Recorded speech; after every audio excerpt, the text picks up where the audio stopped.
Torej, Francija je osvojila Ligo prvakov, kar je ogromen dogodek. In mislili bi si, da bi vsi Francozi praznovali to veliko nogometno zmago, razen dejstva, da so se namesto tega odločili zažgati Eifflov stolp. Da, želim si, da bi pretiravala. Ne pretiravam. Posnetki iz Pariza so nori. In morda se sprašujete, zakaj Parižani, ki bi morali praznovati to ogromno zmago v nogometu, uničujejo svojo državo? No, to niso pravi Parižani. Presenečenje. To so migranti, ki so prišli in dobesedno uničujejo Francijo. Ne boste verjeli tem posnetkom. Spet, spomnite se, da so osvojili Ligo prvakov, kar je izjemen dosežek. To je tako vznemirljivo. In zbudijo se ali pa gredo spat v popolnem kaosu v mestu, ker tem ljudem ni mar za Pariz. Nikoli jim ni bilo.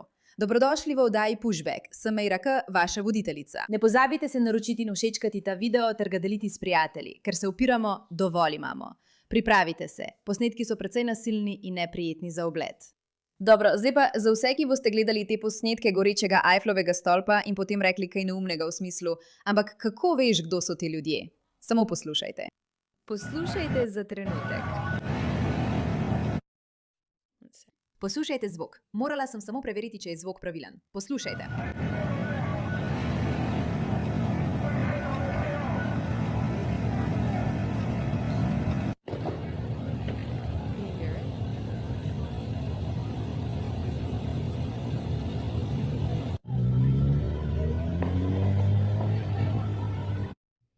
Ne morem izraziti, kako zelo moteča se mi zdi ta vsebina.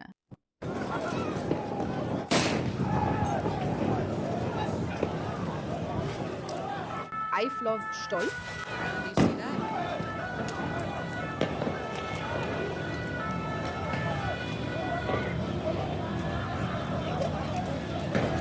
Ne pozabi, praznovati naj bi to veliko zmago. To je velika stvar.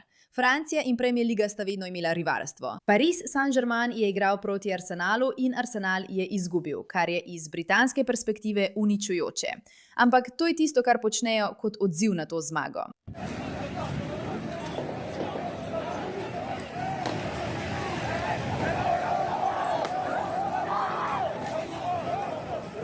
Ali slišiš krike? Si videla te besede? Videti je kot prizor. Zdi se. Točno tako se zdi.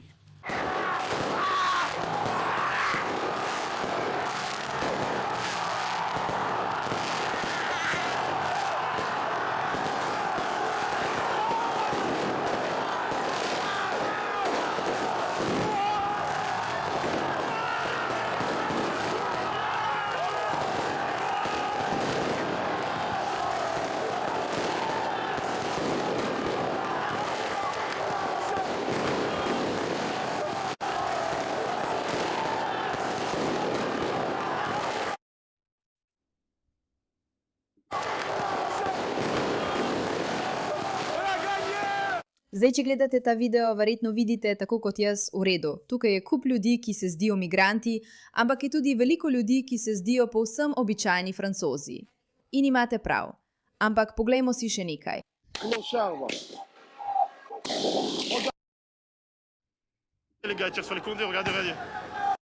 Mislim, ta posnetek. Zgodnjih 6.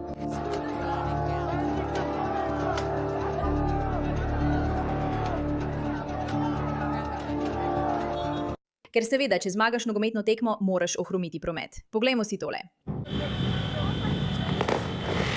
Pariz v plamenih. Mislim, to je ogabno. Ogabno? Več videoposnetkov. In želim vam pokazati ta video, ker je nekdo v Združenem kraljestvu pravkar hodil od študenta do študenta. Če dobro poslušate, lahko v ozadju slišite vzklike Allah Akbar, kar je nekoliko nenavadno, glede na to, da gre za praznovanje nogometne tekme. Prav srce parajoče pogled na Eifflov stolp.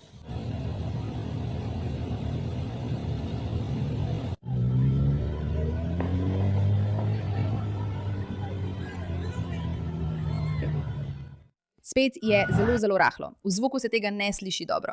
Ampak, da bo jasno, Eiffelovega stolpa niso zažgali. Zažigajo stvari ob sceni, to je reka poleg stolpa, kar ustvari, kako naj rečem. Ko prekrijejo, izgleda, kot da je cel Eiffelov stolp v dimu. Ampak poglejte tudi ta video. In ta video me od vseh res najbolj prestraši. Poglej, snemaj vse okoli sebe. So Alžirci, so Tunizici, so Maročani, so Senegalci, je vse, kar hočeš. Marine, tukaj smo stari. Bili smo hitrejši od Nemcev, zavzeli smo Pariz v 3 urah, Nemci so ga zavzeli v 24 urah. Poglej, snemaj! Pravi, poglej, snimaj to. Tukaj imamo Alžirce, Tunizice, Maročane, Senegalce, Le Pen, ki je Marine Le Pen, ki je desničarska, kot skrajno desničarska političarka v Franciji. Uspelo nam je prevzeti Pariz še hitreje kot nemški vojski leta 1940. Potrebovali smo le 3 ure. To je tisto, kar oni promovirajo. Poglej. Prevzeli Pariz.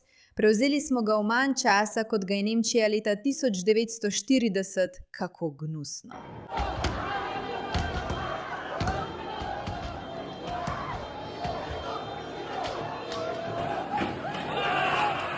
Veš, nekaj uničiš samo takrat, ko tega ne ceniš. To je tisto, kar ljudje pozabljajo. Ko ne ceniš določene družbe, jo brez težav uničiš. Če ti je mar zanjo, če ti je do nje, ne bi praznoval na tak način. Ne bi šel ven in uničeval trgovin ter semaforjev in zažigal stvari. Tako ljudje, ki dejansko cenijo družbo, ne praznujejo. Ampak zdaj francoske družbe dobesedno ni mogoče ločiti od katerekoli druge afriške ali islamistične države. To je noro.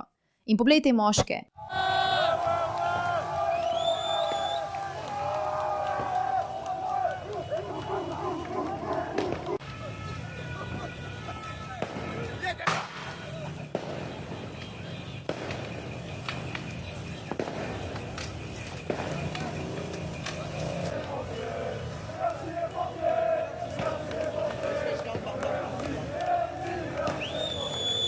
Ali slišiš, kako vpijejo Allahu Akbar? Če to gledaš in si misliš, v redu, bila je samo čudna razposajena noč, pač nič ne moreš narediti. Vsi so bili malo preveč navdušeni. Želim ti pokazati, kako trenutno izgleda Pariz. Ta video, ki resnično. V redu. In nekateri od teh migrantov jo začnejo škropiti. In ko stopi dol, da bi jih nadrla, ji drugi vzame kolo. Lepo, kaj ne? Zelo prefinjeno. To je zdaj objavil Elon Musk, ker rad bi, da opazite, da je to sončni vzhod, prav? Kar pomeni, da so to igro zmagali že prejšnjo noč. In skozi celo noč še vedno nadaljujejo. Zdaj spet, ustavi se kadarkoli. Poglej ljudi, ki so tukaj. Poglej jih, pokriti obrazi. Toliko jih je migrantov in niso v resnici Francozi. Zdaj spet, posnetki so res neverjetni. Resnično osupljivo. Vidite to. Kot vojno območje. Dobesedno prekleta vojna cona. Kaj za vraga je to? Pravi zguba.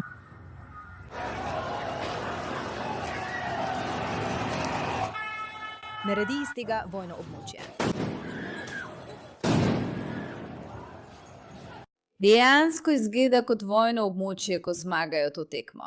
Zdaj vam želim pokazati ta video, ker je v njem zanimiva vsebina. Torej, nekdo je napisal, da so novi Francozi popolnoma uničili Pariz nocoj. Vse zaradi nogometne tekme, ki so jo zmagali. Vse bi morali zbrati in deportirati. Gledaš ta video in si misliš, kaj za vraga je to, prav? Avtomobili so prevrnjeni, uničenje in potem to prebereš izven konteksta. Ta video je iz decembra 2022, protest v Parizu, ne iz 30. maja. Tistega dne so bili nemiri zaradi zmage PSG-ja v finalu Lige prvakov. V redu, torej gledaš to in ugotoviš, da to ni enkraten dogodek. To je stalen pojav, s katerim se Pariz zdaj sooča, ker so dovolili, da islamisti prevzamejo oblast. Zdaj pa poglejmo to za trenutek. Preverimo to. Odstotek muslimanov v Parizu. V redu, 10 do 15 odstotkov. Koliko migrantov je v Parizu? Napisala sem, da so tam pravopisne napake. 20 odstotkov mesta. Tako, prijatelji moji, to je to. 20 odstotkov mesta. Tako je bilo videti leta 2022. Zdaj, samo zato, ker so zmagali na eni prekleti tekmi, mislijo, da lahko uničujejo. Tako to izgleda. Tako bo videti prihodnost Evrope, če se ljudje ne zresnijo in ne razumejo, da je to nevarnost za vse. Hvala za vašo pozornost glede te zadeve.